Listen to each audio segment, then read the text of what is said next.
we will go ahead and move on to the last talk, which is me. I'm Tyler Lesthaeghe from the University of Dayton Research Institute. And I'll be talking about improving the long-term reusability of non-destructive evaluation data sets. So there we go. And I know we're running a little behind. I'll do my best to get everybody out of here and out to lunch on time, but so I'll go through this very quickly. Briefly, I did want to recognize I'm going to be talking about a few things that come from a few different places, some prior work that I did in grad school at Iowa State University, and some work that I'm doing now in collaboration with partners at the Air Force Research Lab. It's important to recognize all of the people who are involved in all this stuff that's happening to kind of pull all this stuff together. So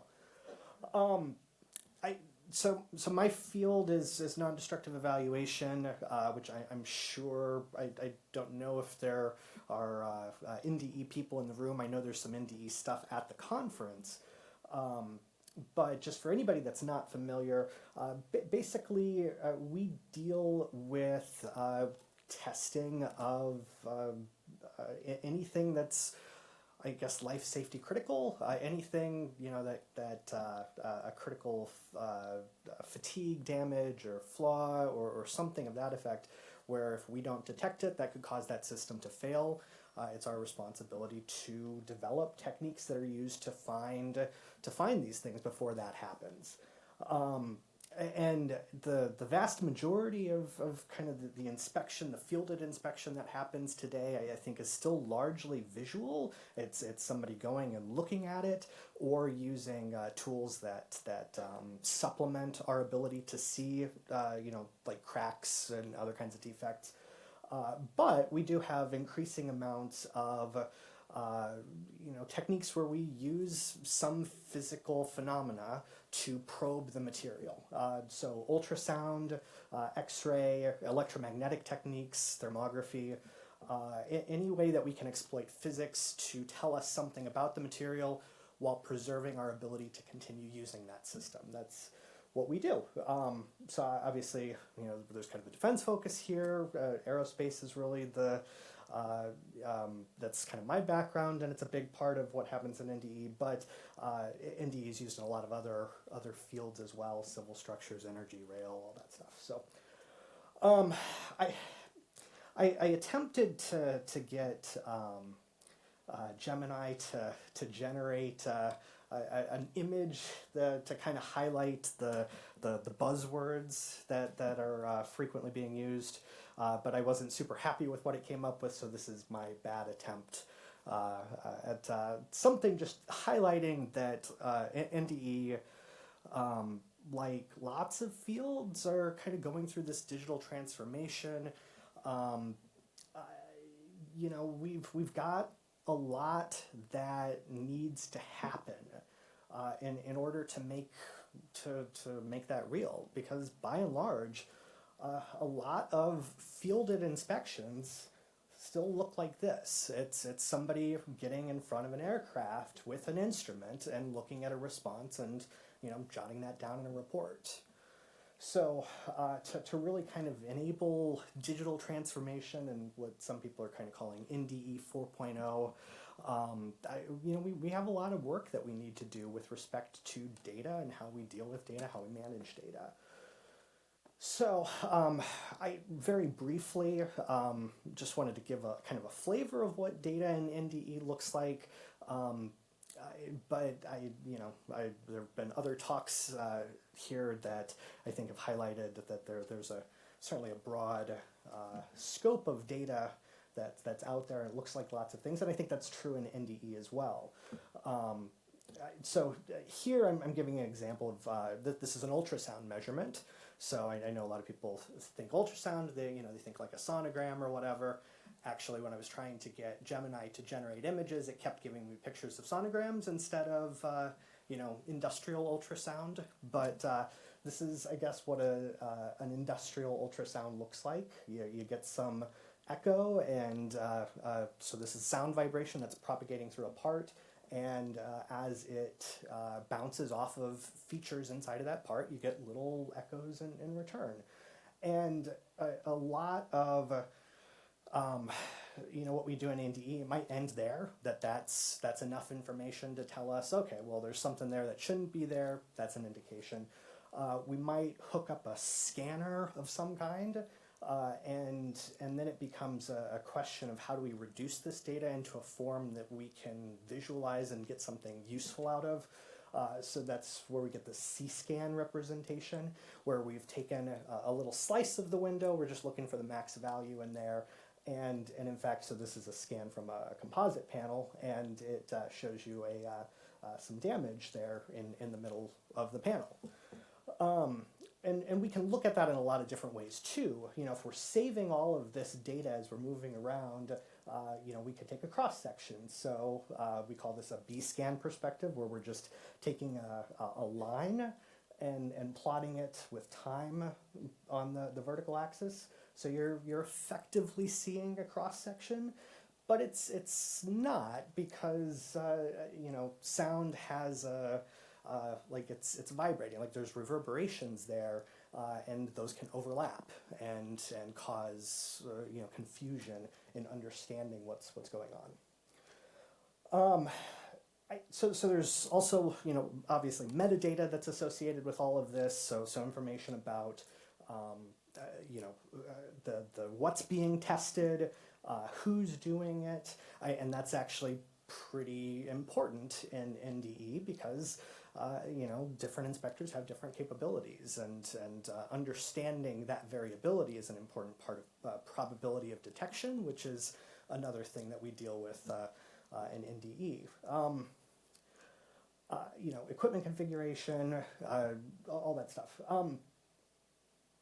The actual data that we record, it could vary substantially. In the research lab setting, we're typically recording everything we can. We want to save everything, and it gets saved, takes up tons of space. Oftentimes, that kind of reduced dimensionality reduction, that might get saved. So you're just saving that C-scan image. It's possible that you may save nothing at all. Like I said, lots of inspections involve somebody getting out there with the probe and looking for a response and yes or no, and that's what gets saved. And I think for anybody that was at the Responsible AI, this kind of came up yesterday. I think there are concerns sometimes about liability, that if you're saving all of this data and you missed something, or you don't know that a feature of interest is there, well, that's potentially dangerous. But on the other hand, if we don't have it, let's say we learn new things, well, then we can't go back and look again. So that's a thing that we deal with kind of in the NDE community. So there are, I think, a few problems that kind of prevent us from marching towards this digital transformation revolution. And I'm going to highlight, there's certainly more than this, but I'm going to highlight a few of the big ones. And this first one is that our data is semi-structured, so this isn't necessarily a problem, but it's something that we need to take into consideration. So, our data, it kind of falls in this middle space. It doesn't really fit neatly into a database. There's certainly portions of it that might, information about how you're tracking specimens or whatnot, that might fit neatly into a database. But a C-scan probably doesn't. But it's also, not just a bunch of files, in a folder. Although it could be if we're not writing down the information that helps us make those connections. And so one of the tools that I'm going to talk about here in a few minutes, that's a big focus in what they deal with, is making sure that we're actually writing down those details so that we're keeping track of how all of these things are connected and related to each other. The useful data that we have is potentially limited and noisy. So as we talk about, AI ML, that's in our industry, you go to NDE conferences and it's all people talking about AI ML and how it's going to solve all of our problems. And there's still a lot of work that needs to be done. And one of the challenges, we have tons of data, but it's all in kind of these big binary formats that don't necessarily play nice or need to be conditioned in a way to go into AI ML models. But largely the big issue is that it's unlabeled. When you look at this C-scan representation, me as a person that's familiar with NDE data, I look at that and I say, okay, yes, I know what that is. There's some damage there. I could sit down and sketch that out if I wanted to. We do have people that are doing work on how do you segment this data in a way that we might then be able to, in an automated fashion, get to these more advanced tools. But it's still a work in progress. And the other thing is that depending on how you slice this data, you could get a very different picture. So same data set, these are two different slices, C-scans, taken out of the same data set that produced this image. Depending on where you slice it, you could see nothing but a ton of noise, or you could see something like the image on the right, which is actually showing you the mounts that are underneath that the sample was sitting on when it was being measured. So if you don't have that context information, you might look at that and get really confused. So that's an important problem.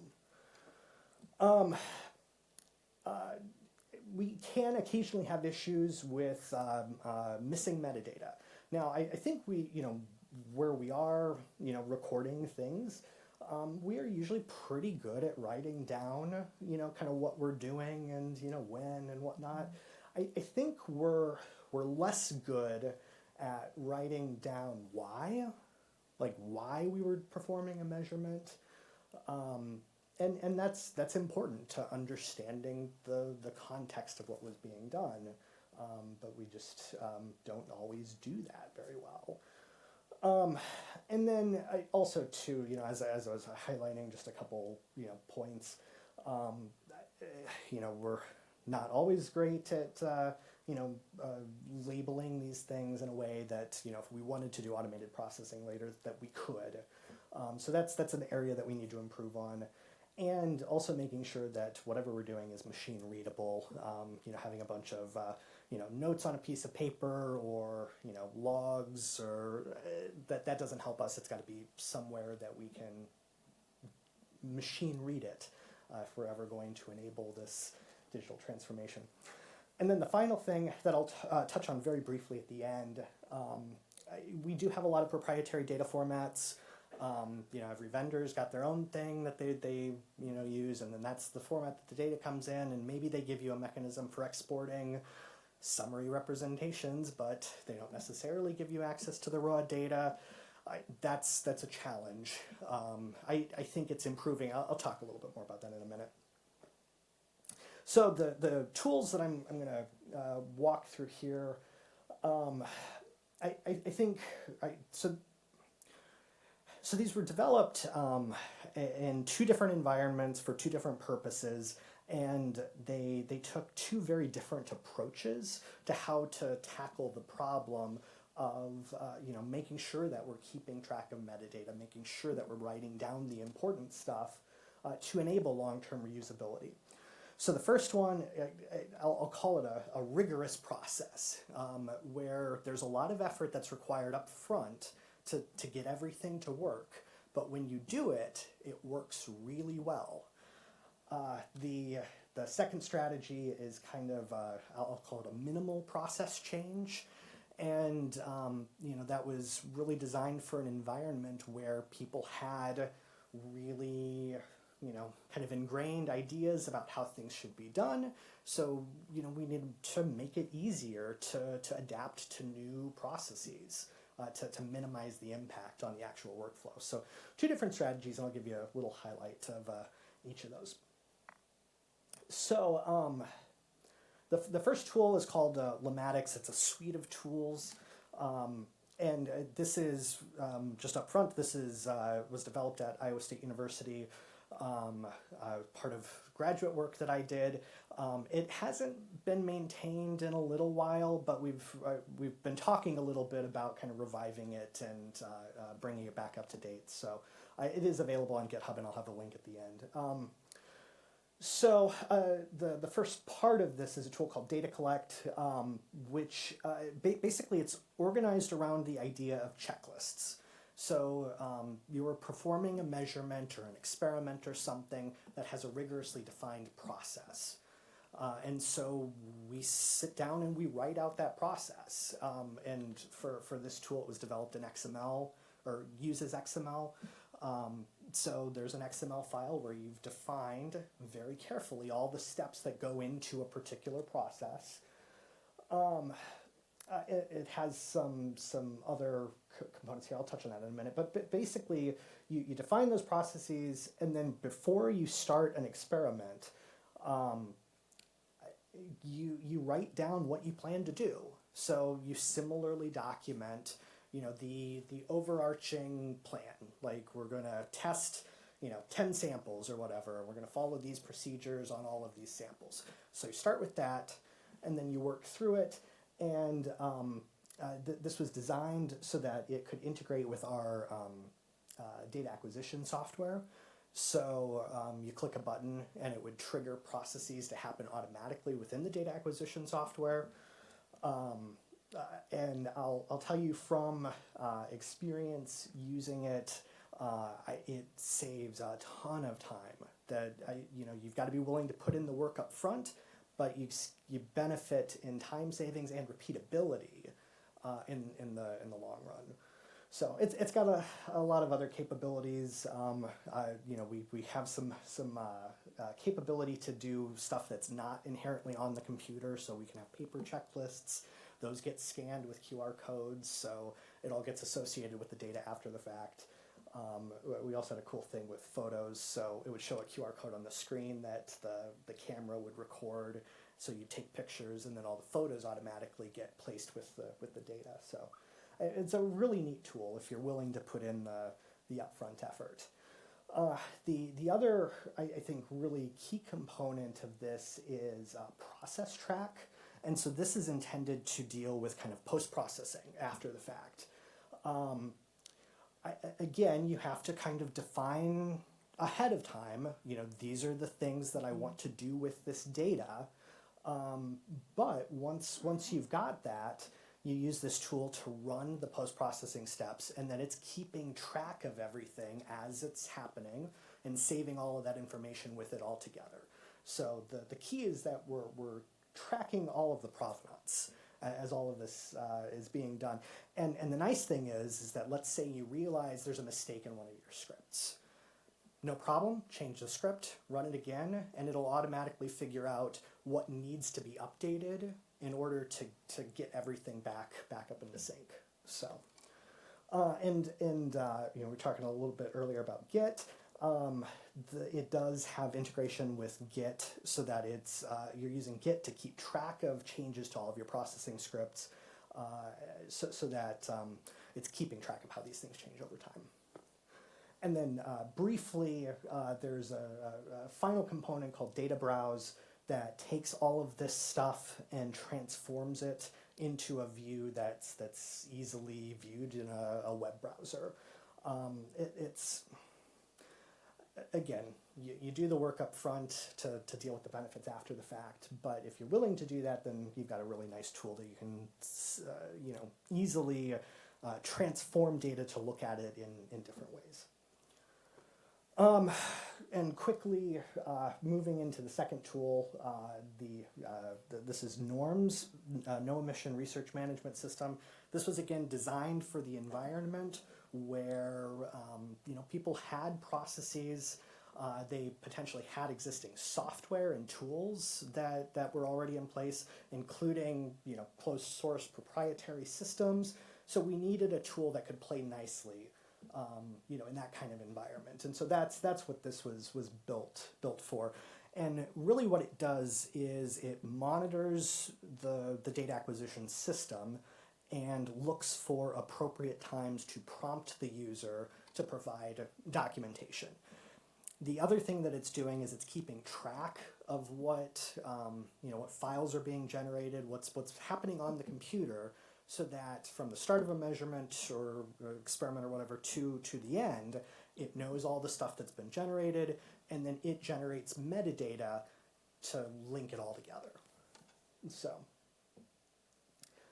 and briefly, just to kind of show what it looks like, the main tool here is easel, which this is what pops up as you're running measurements.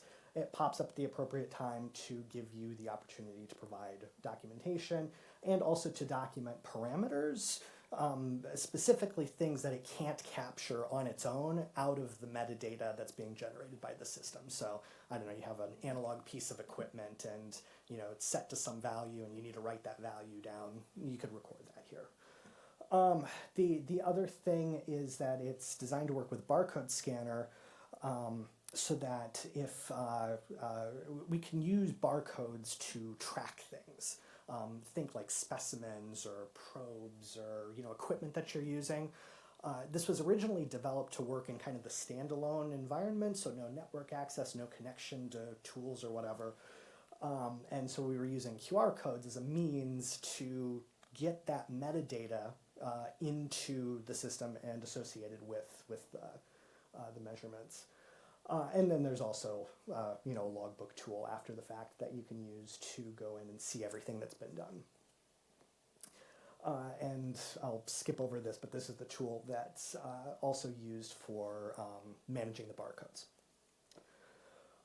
And then very briefly, as we're kind of wrapping up here, I want to talk a little bit about file formats because that is an issue.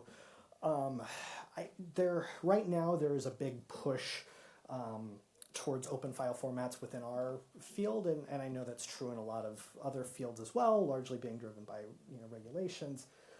So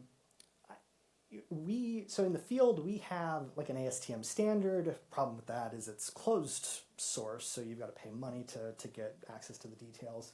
We've got tons of vendor specific formats and random mix of like ad hoc stuff people have developed, and so we've recently kind of had a push towards how do we come together around a standard. Now the challenge is we've got a number of people who are all doing this simultaneously, and the good news is we're all talking to each other. The bad news, there's obvious disagreements, and that's going to happen, and that's why I figured an appropriate XKCD would be useful here. I think maybe the key takeaways, some of the things that we've learned from kind of going through this, if anybody is thinking about doing that, I would recommend starting with examples instead of specifications. Lots of people want to sit and start writing specifications. I would recommend start with an example, put it together, figure out what works, what doesn't work, let people play with it, and go from there, rather than trying to write down all the details first. And even if we all can't agree, exactly on how do you write the name of a specimen in the file? Maybe we all don't agree on what the format of that should look like. That's fine. What matters more is that we all agree that that's something that we should be keeping track of. So in other words, data model compatibility, making sure that we're all kind of keeping track of, roughly the same things, that then if we need to convert between formats, that's fine. We can convert between formats as long as the data models are reasonably compatible. And then last note there is make the documentation useful. There's lots of file formats out there that are just, thousands and thousands of pages of stuff that's very difficult to dive into. The more that you can distill that down into something usable, I think the easier it will be for people to pick it up and work with it. So I see we're out of time, so I guess the concluding remark, we've got a lot of work that we still need to do, but we're making progress towards kind of enabling this vision of digital transformation, but definitely still a lot of work to do. So, and last note, like I said, Lematics is available, and Norms, if anybody's interested in, we're making it available, public, open source. We're not there yet, but if anybody's interested, please reach out, and I'd be happy to work with you. So, with that, any questions?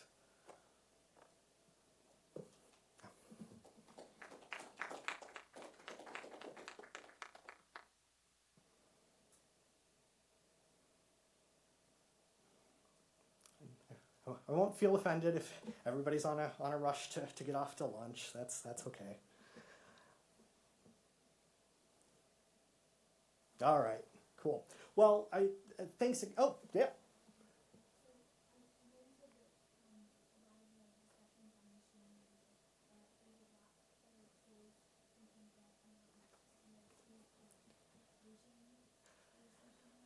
Yes.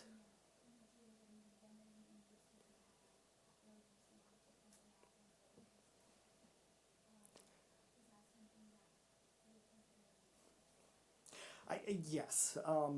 So the question was, there's been a lot of recent advancements in artificial intelligence and machine vision type technologies that could help enable the AI type stuff that we want to be able to do. And the short answer is yes. We are as a field starting to explore those things. We have a lot of work to do. One of the challenges, NDE is a very multidisciplinary field. We've got people who are coming from all sorts of different backgrounds who are trying to dive into that problem that aren't necessarily, these are people who focus on AI. So that is an open problem. People in our field are doing what they can, but we have a lot of work to do. So.